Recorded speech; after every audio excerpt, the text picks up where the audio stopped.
Aprovecho porque veo alguna cara nueva para dar bienvenida a los que se incorporan a la sesión conjunta de K107 con K103, que como se anunciaba ayer, este año hemos decidido que aquellas partes que son exactamente iguales o bastante parecidas en las dos acciones que son hermanas, si se me permite la palabra, o al menos primas, hacerlas conjuntamente de las dos acciones. Así que a continuación veremos la parte de los protocolos de gestión de proyectos de educación superior, que lo realizará José Manuel González Canino, el director de la Unidad de Educación Superior. Luego Fernando os deleitará con la Mobility Tool, que os encantará a todos vosotros.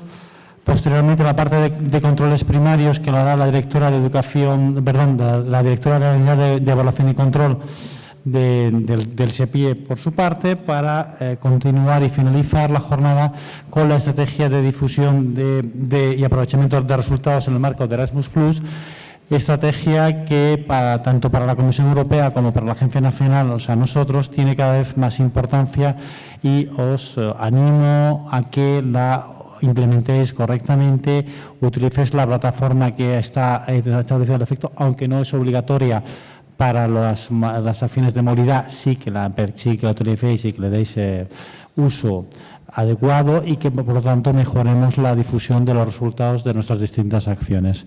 Y finalizaremos la jornada de K103 con las últimas preguntas que tengáis sobre el contenido de estos 2 días que hemos tenido de la jornada de K103 y, evidentemente, aquellas preguntas que sean comunes a las dos. Si nada más, le voy a pasar la palabra a José Manuel González, el director de la Unidad de Educación Superior, para que os cuente los protocolos de gestión en el ámbito de la educación superior. José Manuel. Muchas gracias, Pablo. Bueno, como hemos empezado con media hora de retraso, no voy a enseñaros toda la presentación, pero sí que la tendréis disponible en nuestra página web. Y nos vamos a centrar en la primera parte de esta presentación. Bueno, esto es un esquema de cómo funcionan las relaciones entre la Agencia Nacional, vosotros, las instituciones de educación superior, sois los beneficiarios, y de vosotros con vuestras instituciones socias, por un lado, y con vuestros participantes, que son los estudiantes y el personal que enviáis al exterior. El calendario de actuaciones de la convocatoria es este que estáis viendo aquí. En febrero se presentaron las solicitudes, en mayo se seleccionan los proyectos, en junio se firmarán los convenios de subvención. El año que viene, en marzo, como os adelantaba antes, se presentarán los informes intermedios de la convocatoria 2016, tanto para K103 como para K107. La fecha es igual. En mayo del próximo año esperamos hacer la distribución de fondos. Por eso lo hemos adelantado, queremos hacerla en mayo. En junio se firmarían las enmiendas a los convenios de subvención de esta convocatoria 2016. En octubre habría que presentar los informes finales de los proyectos de 16 meses de ambas acciones.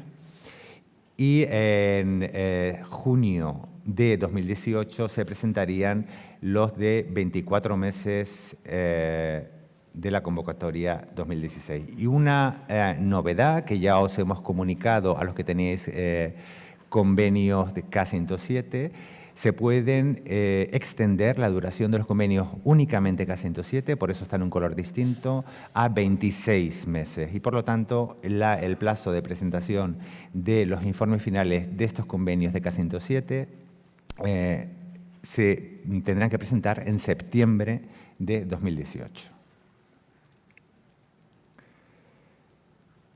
Una referencia rápida a los acuerdos interinstitucionales que tenéis que firmar con vuestros socios.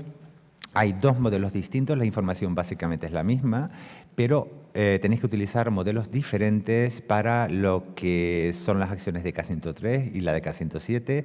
Tenéis los dos modelos publicados en nuestra página web, en la parte de seguimiento del año 2000, de la convocatoria 2016, ahí tenéis los modelos. Y bueno, son documentos en el que dos o más instituciones educativas establecen los términos de cooperación e intercambio de acuerdo a los principios del programa. Y es obligatorio, como sabéis, para las modalidades de estudiantes para estudios y para personal para docencia. Y, por supuesto, tiene que firmarse antes de que comiencen las actividades de movilidad.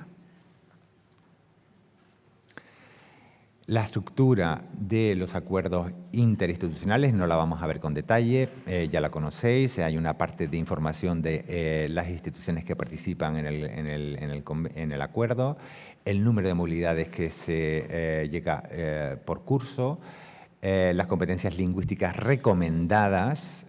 Os recordamos que el nivel mínimo recomendado para la movilidad de estudiantes es el B1, y el nivel mínimo recomendado para movilidad de personal es el nivel B2, pero está claro que cada institución puede tomar sus propias decisiones al respecto. Respecto a los principios fundamentales y otros requisitos de movilidad, las instituciones de educación superior ubicadas en un país del programa tienen que respetar los principios de la Carta de Erasmus de Educación Superior que se les ha concedido, y la de las instituciones de educación superior de los países asociados tienen que adherirse a estos principios al firmar el acuerdo. De ahí esta diferencia entre el modelo entre uno y otro. Hay una parte para requisitos adicionales que podéis establecer relacionados con aspectos académicos u organizativos, el calendario, es decir, los plazos para la gestión del proyecto, y otra información sobre el sistema de calificación en las instituciones, visados, seguros, alojamiento, etcétera, y una parte de firmas. Estos principios que tienen que respetar las instituciones de educación superior de los países socios, es decir, de los países que participen en K107, son los mismos principios que tenéis que respetar vosotros, que sois las instituciones que tienen la ECHE, ¿no? Principio de no discriminación, igualdad de oportunidades, realizar los procesos de selección de forma justa, transparente y documentado, la garantía del reconocimiento académico, esta es la base del programa Erasmus, la no aplicación de las tasas académicas, la información sobre el curso académico, competencia lingüística, los acuerdos de movilidad, asistencia para obtención de visados, muy importante para los estudiantes y el personal de países asociados, para la contratación de seguros, orientación sobre alojamiento, igualdad de trato académico, reintegración de participantes. Bien, entrando en los convenios de subvención, este año hay importantes novedades que queríamos entrar en detalle. La Comisión Europea ha cambiado los modelos que vamos a firmar con vosotros, porque ha decidido que todos los programas que gestiona la Comisión Europea, ya sean en el ámbito de la educación, ya sean en los de investigación, es decir, en todo tipo de programas, tengan una estructura uniforme. Por lo tanto, han cambiado los modelos. Sigue manteniéndose estos dos tipos de modelos de convenio de subvención que firmaremos con vosotros. Habrá un modelo para beneficiarios con un único beneficiario, es decir, las instituciones de educación superior, y habrá otro para los consorcios, que la Comisión les llama convenio de subvención con múltiples beneficiarios. Os recordamos que la firma de los convenios de subvención se hará siempre en formato electrónico, ya se hizo así desde el año pasado, y una resolución publicada en nuestra página web del Ministerio, en la que se establece la obligatoriedad de utilización de medios electrónicos que comporta grandes ventajas a la hora de agilizar toda la gestión y pagos de los convenios. Nueva estructura del convenio de subvención. Tenéis la parte de las condiciones particulares, que es la que se firma entre ambas partes. Lo firmáis vosotros en primer lugar, vuestro representante legal, y en segundo lugar lo firma el director de SEPIE.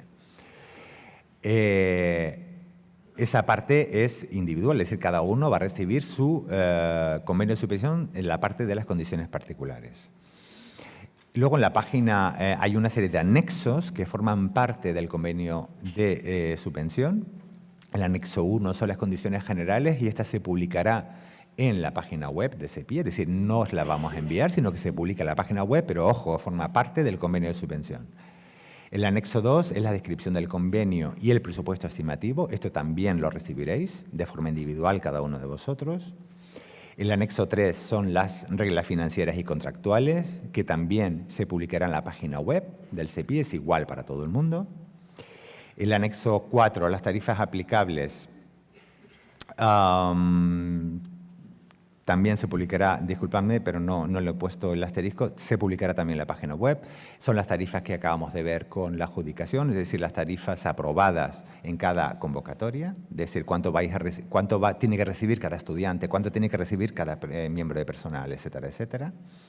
El anexo 5 solo aplica a los consorcios porque son los listados del resto de beneficiarios del consorcio, es decir, todas las instituciones que forman parte del consorcio. Y el anexo 6, que ya los tenemos publicados en nuestra página web hace tiempo, son los modelos que tenéis que utilizar vosotros con vuestros participantes, modelos de convenios de subvención, learning agreements, etcétera, etcétera. En las condiciones particulares viene establecida la duración del proyecto. Eso lo habéis solicitado vosotros cuando enviasteis vuestra solicitud de financiación para esta convocatoria 2016. Los de 16 meses podéis realizar actividades entre el 1 de junio de 2016 y el 30 de septiembre de 2017. Los de 24 meses entre el 1 de junio de 2016 y el 31 de mayo de 2018. Y, como os decía, como novedad, para K107 exclusivamente, podéis solicitar, y así os lo haremos llegar en breve a través de un mensaje, si queréis ya que os emitamos el convenio de subvención de K107 a 26 meses, en ese caso podéis realizar actividades entre el 1 de junio de 2016 y el 31 de julio de 2018. Por supuesto, en las condiciones particulares se establece el importe máximo de la subvención, que es el que habéis visto en el caso de K107, ya está publicado, ya se ha publicado en nuestra página web y viene en la resolución. El de K103 se publicará próximamente. Podéis hacer transferencias presupuestarias sin enmienda, sin necesidad de que solicitéis una enmienda. Hemos puesto ahí una tabla resumen de las transferencias que podéis hacer, que como veis son distintas en K103 y en K107. Así, en ambos casos se permite que realicéis transferencia desde la ayuda de apoyo organizativo que se os adjudica hacia los diferentes tipos de movilidad. ¿De acuerdo? También podéis transferir el 100% en caso de K103, no así en K107, hasta el 100% de la movilidad de estudiantes para estudios a la movilidad de estudiantes para práctica, pero no a las acciones de movilidad para personal. En el caso de la movilidad de estudiantes para práctica, SMT, también podéis transferir el 100% a la movilidad de estudiantes para estudios, pero no a movilidad de personal.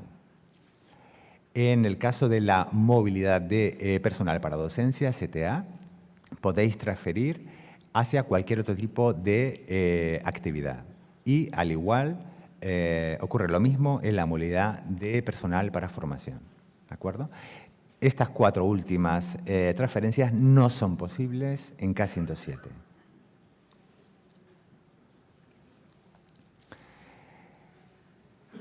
En K107, además, podéis hacer otro tipo de modificaciones al convenio de subvención sin necesidad de enmienda, que son estas que tenéis aquí. Las tenéis luego explicadas en el convenio de subvención que vais a recibir. Los fondos para un determinado conjunto de flujos de movilidad con un país asociado se otorgan para una duración total y un número concreto de participantes conforme se especifica en el anexo 2 que recibiréis. El beneficiario es libre de establecer la duración de las actividades de movilidad siempre que se respeten las duraciones mínima y máxima establecidas en la guía del programa, así como cualquier otro posible criterio establecido por la Agencia Nacional. Y, asimismo, podéis organizar actividades de movilidad para un número de participantes diferentes al especificado en el anexo 2 que recibiréis, siempre que se respeten la duración mínima y máxima establecida en la guía del programa y cualquier otro posible criterio secundario publicado por la Agencia Nacional, que ya habéis visto está publicado en la resolución de K107 y que es el anexo 2, los criterios, ahí los tenéis. Insisto, esto solo aplica a K107. Los pagos. Esto no cambia, recibiréis un primer pago de prefinanciación del 80% a los 30 días de la firma del convenio por ambas partes y un segundo pago de prefinanciación del 20% a los 60 días tras la recepción del informe intermedio, siempre que se demuestre que se ha utilizado al menos el 70% del primer pago de prefinanciación. Si no es así, tenéis que volver a presentar un segundo informe intermedio cuando se dé esta circunstancia, es decir, cuando ya habéis gastado ese 70%. ¿De acuerdo? Y al final, no hay un pago del saldo. El pago del saldo consistirá en todo caso en la recuperación de fondos que se realizará a los 60 días tras la recepción del informe final. Como sabéis, en educación superior, a diferencia de lo que ocurre en otros sectores educativos, se recibe el 100% de la prefinanciación. En algunos casos se incluyen cláusulas distintas cuando la capacidad financiera de las instituciones a las que se le evalúa esta capacidad financiera no sea la adecuada. Se aplica a instituciones privadas, por lo tanto no aplica a las públicas, pero tampoco a las privadas que hayan recibido más del 50% de sus ingresos anuales de fuentes de financiación pública en los últimos 2 años. Aplica a subvenciones superiores a 60.000 euros y en función de los resultados de esta evaluación, tenemos muy pocos casos. En el caso de que la evaluación resulte en una baja capacidad financiera, los porcentajes de financiación varían con respecto a lo establecido de manera estándar y así el primer caso, en estos casos, el primer pago de prefinanciación es del 60% y el segundo es del 40%.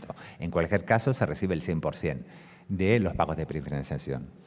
Y cuando la capacidad financiera es pobre, se exige la presentación de un aval por parte del beneficiario antes de realizar los pagos de prefinanciación que se mantienen igual, 80-20. Pero, insisto, en estos casos, creo que tenemos 1 o 2, es necesaria la presentación de un aval. El informe intermedio se presenta en la fecha que os hemos dicho como novedad, es ahí en rojo, el 31 de marzo de 2017, tanto para K103 como para K107, independientemente de la duración establecida de los convenios de subvención. Esa novedad de que los convenios de K107 pueden establecerse con una duración máxima de 26 meses. Por lo tanto, el informe final se presentaría en estos casos en la fecha que veis ahí, el 30 de septiembre de 2018, lo acabamos de ver. Como veis, los días en los que se presentan los informes finales tras la finalización de vuestras actividades de movilidad varía solamente en este último caso, porque si no coincidía que tendríais que presentar el de K107 de 26 meses el 31 de agosto. Por lo tanto, decidimos ampliar un mes más la presentación del informe final en estos casos y se presenta en este caso en septiembre. En las condiciones particulares, esto no es novedad, esto ya estaba así establecido en los convenios del año pasado, de 2015. Sabéis que cualquier comunicación dirigida a nosotros, a la Agencia Nacional, por vuestra parte, se tiene que realizar a través del sistema electrónico de intercambio establecido en la Agencia Nacional, que tenéis en nuestra página web, o a través del correo electrónico, en este caso movilidad.es o dimensioninternacional.es, dependiendo de si es K103 o K107. Vuestros datos de contacto son los que figuran en la solicitud que enviasteis en su momento y por nuestra parte se remite a través, toda notificación desde la Agencia Nacional a vosotros, se remite a través de este sistema electrónico de intercambio establecido por la Agencia Nacional en esa misma página web o a través del correo electrónico que figure en el convenio de subvención especificado por vosotros en la solicitud. Una novedad importante es la sede electrónica de CEPIE. Como recordaréis, hasta ahora dependíamos de la sede electrónica del Ministerio de Educación, pero a partir del 1 de junio de este año tenemos sede electrónica propia, tanto para notificaciones que os hagamos a vosotros, como las solicitudes que nos tengáis que presentar a nosotros, es decir, el registro electrónico, como para verificar cualquier tipo de documentos electrónicos que recibáis por nuestra parte. El destinatario de cada notificación, como os decía, es el correo electrónico del representante legal, pero también se envía una copia confidencial a la persona de contacto que figura en la solicitud. Y deciros que se ha simplificado mucho el acceso a las notificaciones mediante usuario y contraseña. Ya no es necesario para acceder a las notificaciones que dispongáis ni de un certificado digital ni una firma electrónica, sino simplemente con un usuario y contraseña que os vamos a facilitar desde CEPIE, que en muchos casos ya os hemos facilitado, y en cualquier caso, en cada notificación se os vuelve a enviar este usuario y contraseña para que podáis acceder a las notificaciones de la forma más simple posible. Es muy, muy sencillo. El registro electrónico, como os decía, sirve también para presentar vuestras solicitudes a el CEPIE, ¿de acuerdo? Y se realiza mediante este mismo sistema de usuario y contraseña, y por lo tanto se ha simplificado enormemente la gestión con la Agencia Nacional. Bien, seguimos ahora. Esto era un pequeño inciso para contaros la novedad de la sede electrónica de CEPIE. Seguimos con las condiciones particulares del convenio de subvención y os recordamos lo que establece el convenio sobre la protección y seguridad de los participantes. Tenéis que implantar los procedimientos y disposiciones eficaces para asegurar la seguridad y la protección de los participantes en vuestro proyecto. Y debéis aseguraros de que los participantes en actividades de movilidad en el extranjero cuenten con una cobertura de seguro. También se establecen la obligatoriedad de uso por vuestra parte de las herramientas informáticas. Por un lado, la Mobility Tool, ya lo sabéis, tenéis que registrar de forma obligatoria todas las actividades de movilidad de los participantes, incluidos los participantes con beca cero. Tenéis que actualizar esta información al menos una vez al mes, es decir, cuando tengáis alguna novedad, tenéis que actualizarla todos los meses, esto es muy importante. Y tenéis que complementar a través de esta herramienta el informe intermedio, si estuviera disponible. No lo va a estar tampoco para 2016, es decir, vamos a ser nosotros en el CEPIE los que volvamos a poner a vuestra disposición el informe intermedio. Y el final, que sí lo está, ¿no? El informe final está desde la convocatoria 2014. También, en aquellos casos en los que consideréis, podéis utilizar la plataforma de resultados de proyectos Erasmus+, que no es obligatorio en el caso de las actividades de movilidad. Bien. En cuanto a las actividades de supervisión y evaluación, la Agencia Nacional y la Comisión supervisaremos la correcta ejecución de la Carta de Erasmus de Educación Superior. Ya tuvimos ayer ocasión de contaros todas las novedades al respecto de este asunto. También Evaluación y Control insistirá sobre este tema, ¿vale? El cumplimiento, como os decía, de compromisos de calidad definidos en el convenio interinstitucional aplicable. También encontraréis una cláusula en torno al apoyo lingüístico en línea, del que hablamos ayer, solo aplicable a K103, os recuerdo, no es aplicable a K107. Los estudiantes de movilidad entre países del programa, incluidos los estudiantes de beca cero. Las lenguas disponibles ya la hemos visto ayer. Figura en el convenio de subvención el número de licencias que se os han adjudicado. Y en el caso de que necesitéis más, simplemente las solicitáis porque tenemos más licencias para adjudicaros cuando las necesitéis. Y también una pequeña mención a la OLS para refugiados, que es, como os contamos ayer, de uso voluntario. Bien, este es el convenio, las condiciones particulares del convenio, que es esa parte que se firma y que tenéis. Ahora queríamos hablaros de las reglas financieras y contractuales, que es el anexo 3, que se publica en nuestra página web, y de todas las partes que contiene este anexo 3, os hemos resaltado ahí 3 en las que vamos a mirar con algo más de detenimiento, ¿de acuerdo? Que son las normas aplicables a las categorías presupuestarias que están basadas en las contribuciones por unidad, También os vamos a hablar de las normas y condiciones para la reducción de la subvención debido a una ejecución deficiente, parcial o tardía, y también las modificaciones de la subvención, ¿de acuerdo? Y el resto de normas las tenéis ahí, las veréis publicadas en la página web. Con respecto a la primera parte, las normas aplicables a las categorías presupuestarias basadas en las contribuciones por unidad, tenemos por un lado todo lo referente a la movilidad de personal, por un lado las ayudas de viaje. ¿Cómo se calculan las ayudas de viaje del personal? Simple, se multiplica el número de participantes por la banda de distancia, por la contribución por unidad aplicable, es decir, el importe que se asigna a cada banda de distancia, por la distancia en cuestión. El coste unitario por banda de distancia representa el importe de un viaje de ida y vuelta, es decir, no podéis aplicar la banda de distancia 2 veces, se aplica una única vez por participante, entre el lugar de origen y el de destino. ¿Qué documentación justificativa tenéis que tener guardada en vuestros archivos para justificar que habéis aplicado correctamente esto? Cuando los viajes se realicen entre la organización de origen y la de destino, que es lo normal, se tiene que utilizar por defecto, simplemente tenéis que tener la declaración firmada por la organización de destino, que es el certificado de estancia, ¿de acuerdo?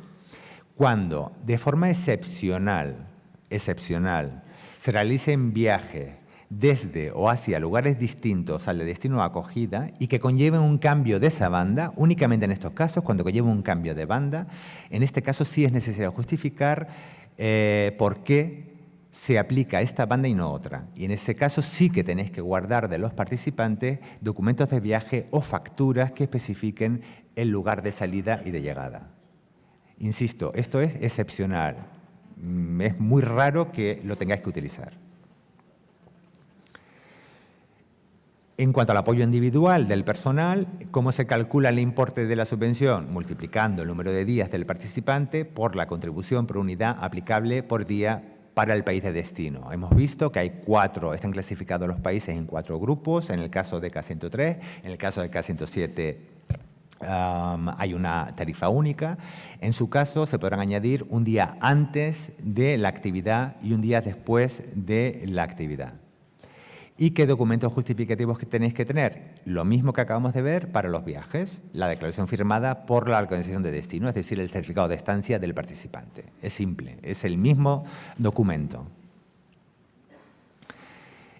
En el caso de los estudiantes de la Comunidad Autónoma Canaria reciben una ayuda de viaje que el resto de estudiantes no pueden recibir, pero sí lo reciben los estudiantes de K107, ¿de acuerdo? El cálculo del importe de subvención lo acabamos de ver con el personal. Se realiza de la misma manera, aplicando las bandas de distancia. La documentación justificativa es similar.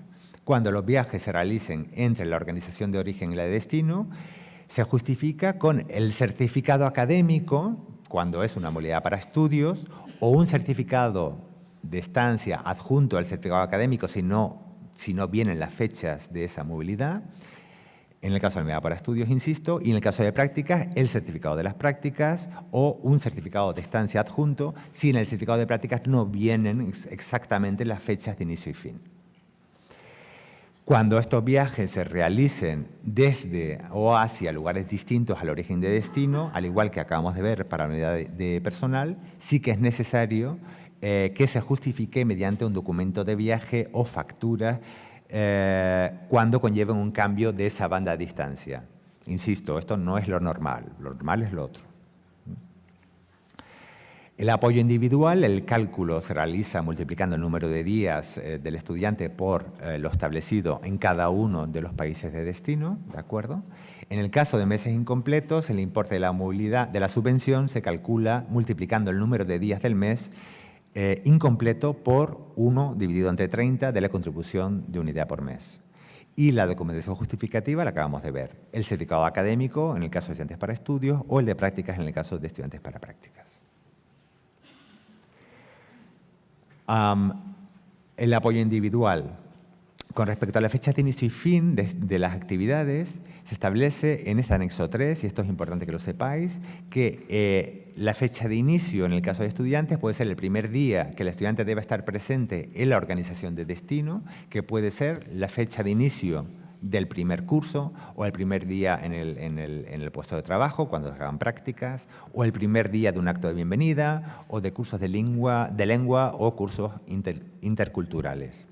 Y como fecha fin es el último día en el que el estudiante tiene que estar presente en la organización de destino, que puede ser el último día del periodo de exámenes, del curso, del trabajo, del periodo de estancia obligatorio, etc.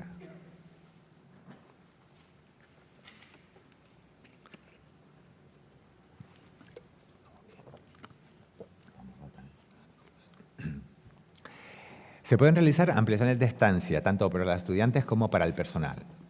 Si el periodo de estancia previsto fuera superior al establecido en el convenio de subvención, podéis enmendar el convenio de subvención durante el periodo de movilidad del participante para tener en cuenta la duración superior, siempre que el importe restante de la subvención os lo permita. Es decir, si tenéis dinero para financiar estancias superiores, lo podéis hacer, pero tenéis que enmendar el convenio de subvención antes de que finalice el periodo de movilidad establecido inicialmente. Esto es importante que lo tengáis en cuenta. O también podéis acordar con el participante, durante ese periodo de movilidad, que el número de días adicionales, voy a quitar esto,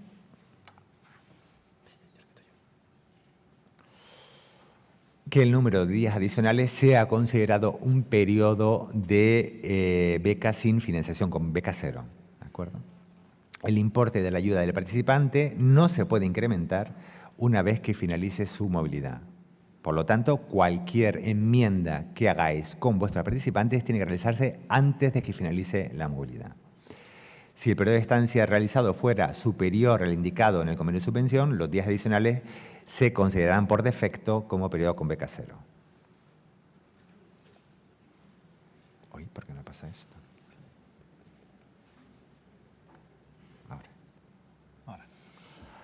Bien, también hay casos en los que se interrumpe la estancia, se pueden dar casos excepcionales en el que se interrumpe la estancia de movilidad y que sepáis que el periodo de interrupción no contabiliza para el cálculo de la subvención otorgada como apoyo individual que tengan derecho a percibir los participantes. También se establecen las causas de fuerza mayor, en caso de rescisión del convenio de subvención por parte del participante por una causa de fuerza mayor, se tiene derecho a percibir el importe de la subvención correspondiente a la duración real del periodo de movilidad y el remanente tiene que ser reembolsado excepto que se acuerde otra cosa con el beneficiario y evidentemente con la Agencia Nacional.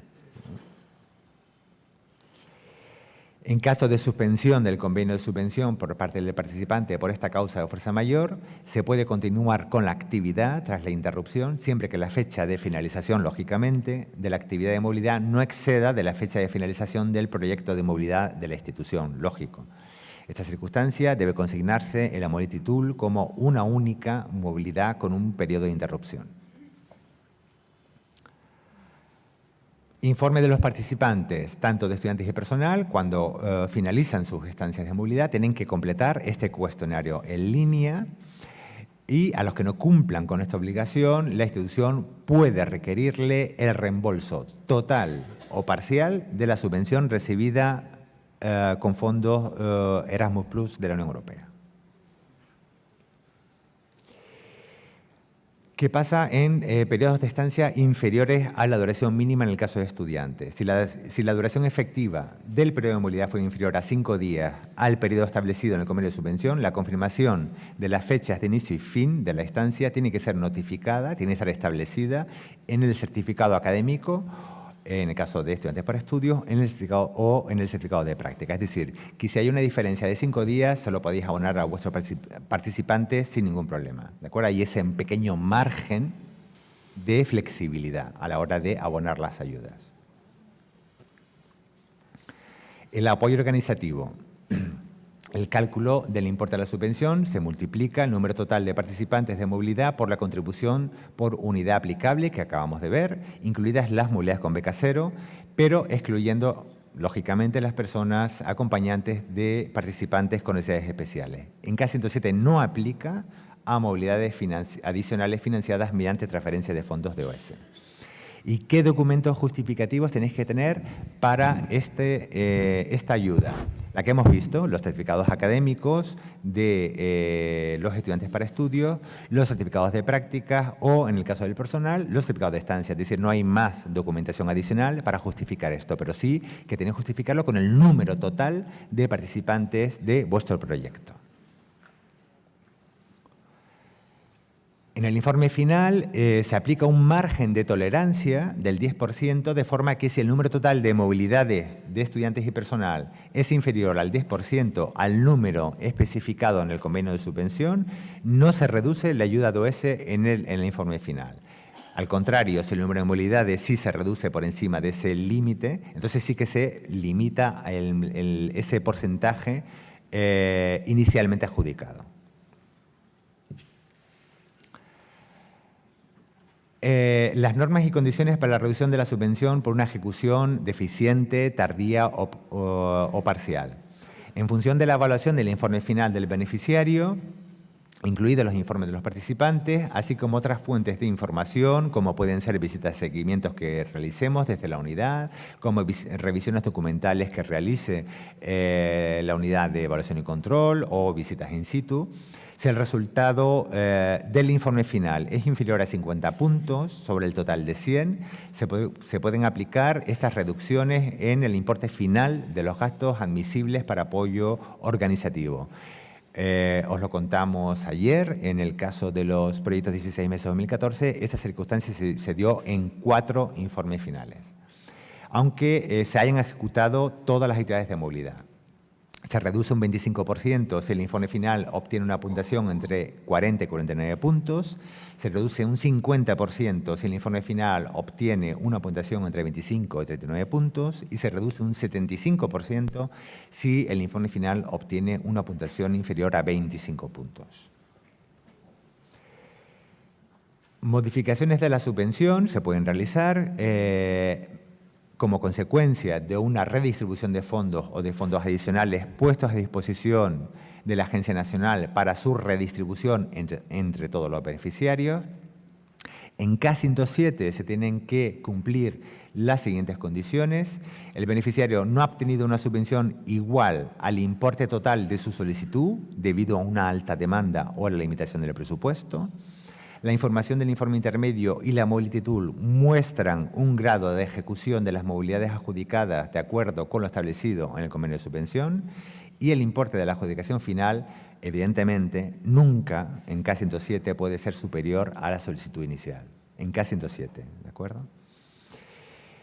También se puede realizar una modificación de la subvención, como contaba hace un rato, con el aumento de la subvención para necesidades especiales. En ambos casos requiere la firma de una enmienda bilateral al convenio de subvención. Bien, y aquí lo dejamos. Como os contaba al principio, esta presentación contiene más diapositivas que publicaremos en nuestra página web. Si tenéis preguntas, si no, sí. Pablo, habías dicho que no ibas a preguntar más, ¿eh? Allí, por favor.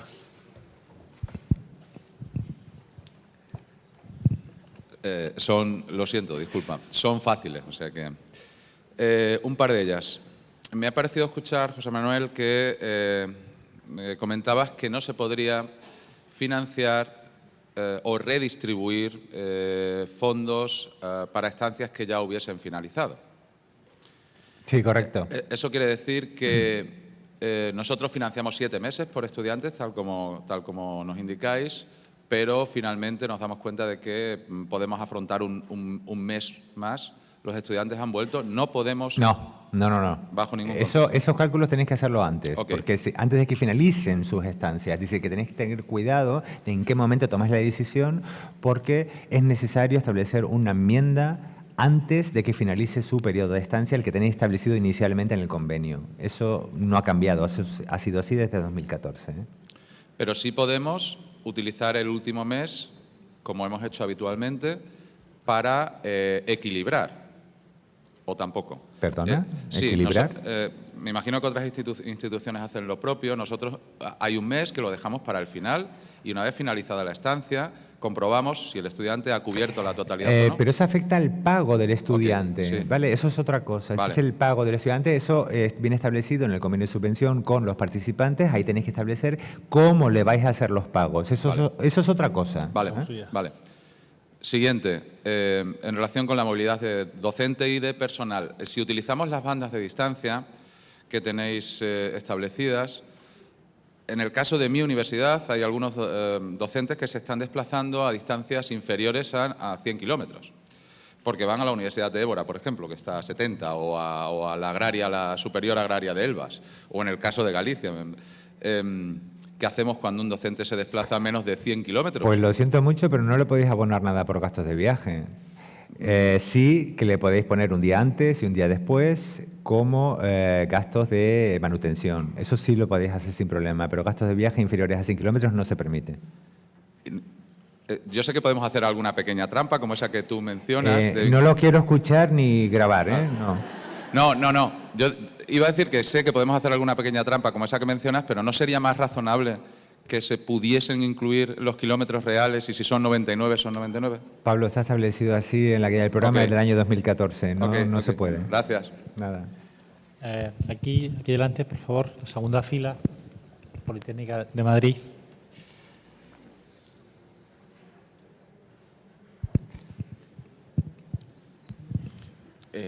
Bueno, gracias. Yo, con respecto a las enmiendas para los estudiantes, en el caso de abonarles más cantidad, entiendo que a través, al tratarse de enmiendas que son favorables para el participante, se puede hacer comunicación por correo electrónico, ¿no? Sí, correcto. Vale, gracias.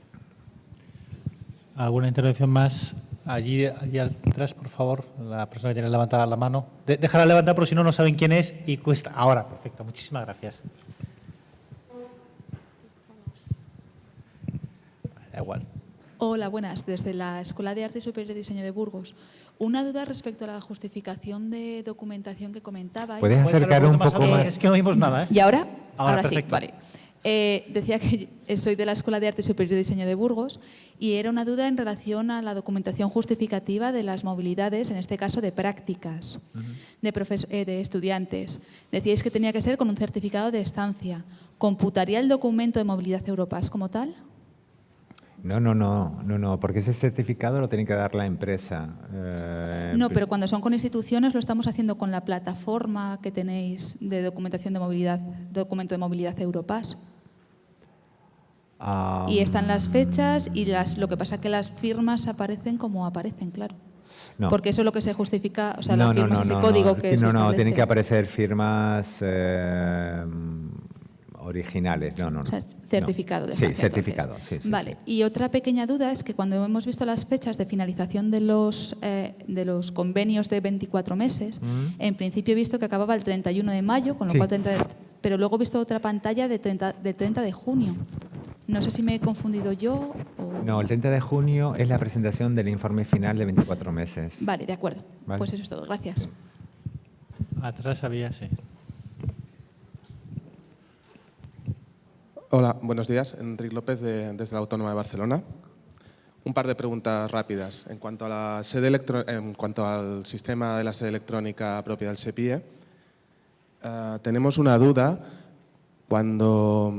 es decir, comentábamos que para acceder a notificaciones podíamos hacerlo con un usuario y con un password sin necesidad de firma electrónica, pero para subir cualquier documento que nos solicitáis, creo que sí que nos hace falta entonces una firma electrónica, aparte de que el documento, el PDF, vaya firmado electrónicamente. No te puedo dar ahora mismo exactamente la respuesta, pero yo entiendo que no hace falta. Pero mejor se lo preguntamos a informática, Vale. porque no... La pregunta final era no. si tenía que ir firmado también por el representante legal lo que era el acceso a la sede electrónica cuando subes el documento. No, eso nunca ha sido así. No. Vale. O sea, no es el representante legal el que tiene que subir a la firma electrónica, en absoluto, no. En cambio, bueno, una enmienda sí que... Una el documento cosa de es que enmienda- el representante legal tiene que firmar, eso sí es obligatorio, el convenio de subvención y la enmienda, por supuesto, pero no es el único que puede subir a sede electrónica, no. Vale, podría hacerlo la persona de contacto, por ejemplo. Perfectamente, o cualquier persona de la oficina. Sí, Vale, Sí. con una firma electrónica, si es el caso, Sí, que sí, creo sí, que sí, sí. sí, sí. Vale, gracias. Y otra preguntita rápida, no sé si para ver si lo he acabado de entender bien. En cuanto a las estancias mínimas que estamos hablando, por ejemplo, de 3 meses de los estudiantes y el margen este de 5 días, ¿te referías a que una estancia de 2 meses y 25 días según el certificado de estancia Se paga 3. se podría pagar 3 sin problemas? Perfecto, pues muchas gracias. Nada. ¿Alguna pregunta más? Aquí delante, por favor, y aquí. Aquí hay... Aquí, sí. Aquí, justamente aquí. Y luego aquí en la primera fila de la parte Hola. central. Y es la última pregunta porque vamos un pelín fuera de plaza. Vale, soy Raquel de la Pontificia Comillas de Madrid. Tenía 2 preguntas. Desde que entró el Erasmus Plus, yo había quitado el certificado de estancia como tal y utilizaba la parte final del training Sí, sí, sí, como perfecto. certificado de estancia y con la firma escaneada. Era por, Sí, sí, sí, perfecto. Era por confirmar. Sí, Eso sí, sí, uno. sí. Y 2, tenemos un centro asociado nuevo en Palma. Supongo que lo hemos hecho bien. Yo las movilidades de los 2 profes que se me han ido de Palma, los kilómetros los he calculado Palma el destino, Sí, claro. no Madrid porque no Sí, era claro. confirmar. Sí, Vale. sí, sí, sí. Aquí justamente en el centro, Elena, eso es. Elena Martínez, Politécnica de Cataluña. 2 cuestiones. Una, respecto a los cambios en la K107 que no requieren enmienda. Has dicho que se pueden modificar los flujos dentro de la misma actividad si no supera el presupuesto para esa actividad. Ujú. O sea, de 2 STAs podría hacer una. Discúlpame. Es que igual no lo he entendido. Si tengo un flujo de 2 actividades, movilidad académica, STA, ¿lo puedo convertir en una estancia más larga y solo una persona? Loreta. ¿Y eso no requiere enmienda? Loreta. ¿Dónde está Loreta? Bueno, en todo Al caso. final. Está por allí. Luego sí. Luego sí, bueno, luego si queréis se lo preguntáis a Loreta, ¿vale? Porque Y el segundo, el tema de los 5 días y en su caso, uno más por delante y otro más por detrás. sí. ¿En qué caso? ¿En todos los casos? ¿En algunos casos? ¿En el caso No, que tenéis que consideremos establecer oportuno? criterios objetivos iguales para todos. Es decir, esa información Iguales debe ser para todos. pública y tiene que ser iguales para todos. ¿Y qué criterios podéis establecer? Los que os parezcan oportunos. Si el viaje es largo, si... en fin. Pero eso lo tenéis que establecer de forma clara, transparente y que todo el mundo pueda acceder a ese día antes y ese día después si lo consideráis oportuno. O sea, no son casos específicos. Es No. a discreción nuestra, pero para todos. No a discreción, eso no lo podéis aplicar a discreción. Tenéis que establecer unos criterios previos de en qué casos vamos a abonar a los participantes un llamaba día antes y un día discreción. después. Vale. Bueno, pues yo creo que ya lo dejamos aquí.